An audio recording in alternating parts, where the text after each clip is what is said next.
जरूरत मेरी बात सुनो। काश तुमने एक मौका दिया होता। जरूरत देखो, हमारे पास अब भी मौका है। सच हमारी आंखों के सामने आ जाएगा। मैंने हामिद को नहीं मारा, ये सच है। उसने मुझे गोली मारी थी। मैंने उसे कहा कि खुद को पुलिस के हवाले कर दो, मगर उसने मुझ पर फायर किया।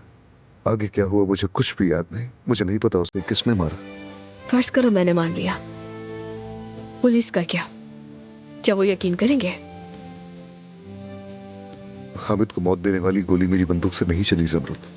यह हकीकत सामने आएगी इंशाल्लाह। तुमसे झूठ नहीं बोलूंगा। मैं उससे अपनी बेटी की मौत का बदला लेना चाहता था, मगर मैंने उसे कत्ल नहीं किया। जमरुद ऐसे सर मत झुकाओ। मेरा दिल बिल्कुल साफ है। सच में मैं वाकई हामिद का कातिल नहीं हूं। तुम जानती हो मैं तुमसे झूठ नहीं बोलता।